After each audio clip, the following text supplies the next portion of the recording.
Hello everyone, Cheryl here, and thanks for stopping by my channel today. I have a new card that I want to show you, and I used this oldie but a goodie stamp set from MFT Stamps. It was a card kit that I purchased many years ago called Doodle Blooms, I believe. And I'm going to make this card for you today, the one that's shown in the upper right hand corner. So those of you that follow me know that I like to stamp a bunch of images in advance and just store them. And when I get the set, I stamp everything up and do multiple copies and store them in the pocket so that I have them quickly at hand when I'm ready to start coloring. And I also wanted to show you how I use my color combination charts to select colors when I haven't done a color map in advance. I sometimes don't, it takes me forever to figure out what colors I'm going to use. And so these color combination charts really help.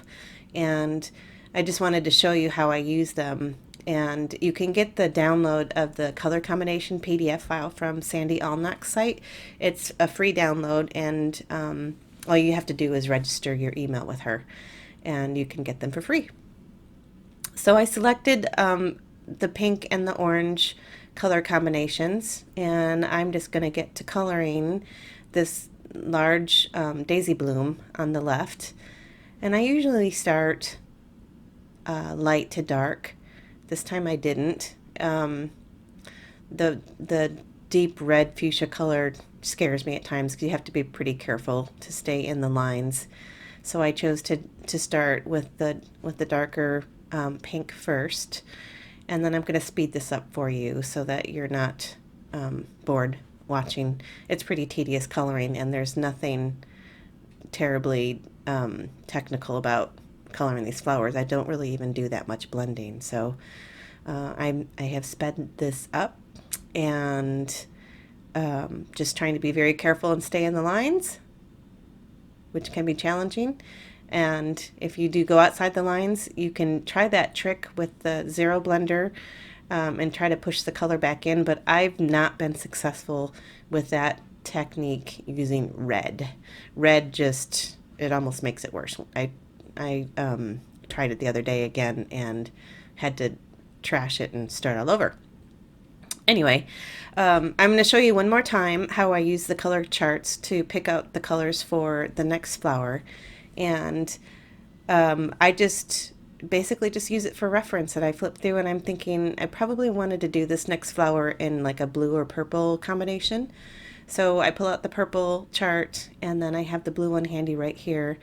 And it turns out I don't go with the purple. I decide to do the aqua and like more of the royal blue color, which ends up being really pretty. But so I have referenced the numbers of the markers that I want to use, and I pick them out, and I already know that they blend well together because I've done that work on this little cheat sheet. So I highly recommend taking the time to do some color blending charts like that, because I really find it helpful when I'm starting a new project.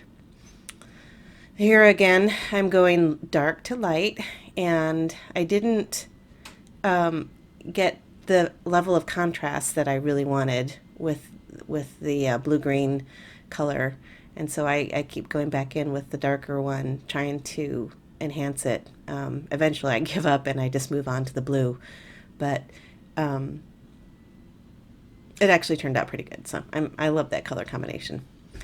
Okay, so I have fast forwarded the coloring. As I said, it was nothing really too technical, so I didn't want to bore you with that. And now I'm just going to die cut all of the images and get ready to prepare the background of the card. Oh, first what I do is I'm adding a white number 8 jelly roll pen with accents to each of the blooms. And it just, I think, just makes it a little bit more interesting.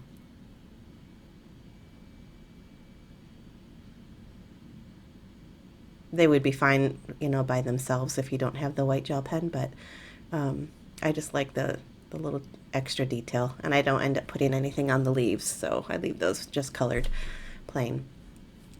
So I'm going to set those aside and just to give the card a little bit of interest, I wanted to do a quick little distressed inked background. So I'm using wilted lilac. What is it? Shaded lilac, wilted lilac. So I'm using shaded lilac and a blender brush, and I'm just applying a light layer of color in kind of an oval shape to be the background of the card. And then I'm going to do some water splatters on it. Can't really have an ink blended background without water splatters. For some reason, I do that on all of them. So I just grab my little spray bottle and take the lid off and just tap little droplets onto the purple. And then I sop it up with a clean paper towel. And there you go. Now my background is done. And I'm going to get ready to start adhering the flowers to the front. So I spent a lot of time fussing with the position of the flowers, and I cut that out for you because would have made this video very long. But I wanted to show you this Tailored Expressions sentiment set that I have that I'm using for this card, which I just love. I pre-did all of these sentiments in black and white and pre-cut them so that I have them handy and just keep them in this little jar in front of me, and super handy to have, and it just makes putting your cards together really fast. So I went with this celebration or celebrating with you today sentiment, and I'm going to pop up 2 of the blooms on craft foam. So I die cut the shapes so that they match perfectly, and it makes it really easy to glue them together. I'm using just a regular glue stick from, not a glue stick, but a glue tube, I guess, from MFT Stamps. I like the Lawn Fawn brand also. I have both. This is my chosen form of liquid glue. And so now I'm just putting the craft foam onto each of the front 2 blooms that I'm going to pop up. And in hindsight, I probably would have popped up all 3 in the end. I think it would have looked better, but for this one, it's fine. And so while I'm gluing and assembling, I thought I would just give an update really fast about the state of the coronavirus right now. I live in Washington State. In fact, I live only about 4 miles away from where the ground zero happened with the first couple of outbreaks of the virus. So so our state's in kind of a bad shape right now. The governor has shut down all of the schools for the next 6 weeks. The colleges are closed. Of course, you guys all know all the sporting events have been delayed or postponed, or in some cases even canceled. So it's pretty scary stuff.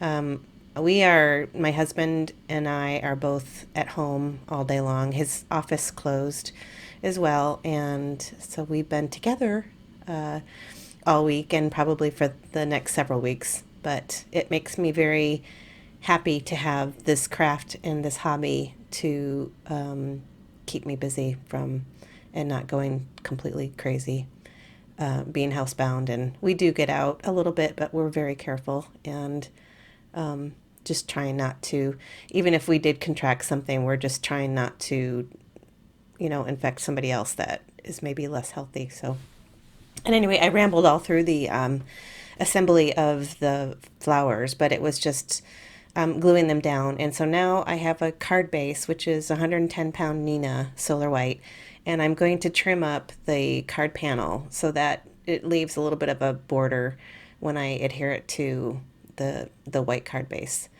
So I'm just trimming 1/4 of an inch off each side, and I'm going to pop up the panel on foam tape as well.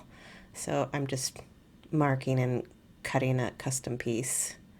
Sometimes I use my paper trimmer to cut the foam tape, but just as easy sometimes to eyeball it with the regular scissors. So I glue that down, and I'm going to adhere it to the card front. And when I have a lot of weight in my card because of the craft foam and there's several layers, I like to add similar weight to the back side, to the other side of the card, so that when you stand it up, it actually doesn't fall over.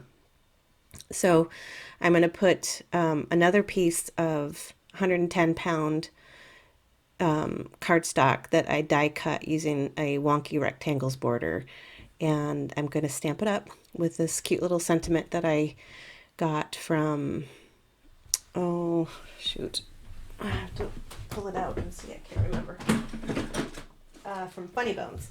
I have a lot of Funny Bones sentiments. They just crack me up. So the trick I'm doing here is I'm using, because it's a red rubber stamp and you can't see if you're positioned the stamp perfectly straight, I use a piece of acetate to cover the cardstock to protect it, and I stamp it onto the plastic so that I can see without ruining my paper that if it's straight or not, and it appeared to be pretty straight at the first try. So I just take away the plastic and then I stamp right onto the card panel. And I use the VersaFine Clair ink, which is my favorite for sentiments. It's just really crisp and clean looking, and I didn't have to double stamp it at all. So using my ATG tape gun and just centering this right onto the back panel, and then I'm going to throw on another component that I didn't use for the front, just to embellish the inside of the card with a cute little flower.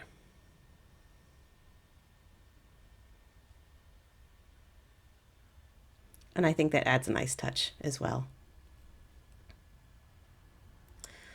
So this card's done. I'm going to do one more thing and show you that I have the sand eraser, this Tombow Mono sand eraser. I did get a little smudge of black ink up there, so that works really well to take that away. And then I wanted to show you, I used my Cricut to prepare these and cut these labels for my logo, and I put those on the back of every card too. So there you have it. Cute little birthday card. Really colorful. It makes me happy. Thanks for sticking with me today, and love to get your thoughts on this card, and give me a thumbs up if you liked it. Thanks everybody. Have a great day and stay safe. Bye.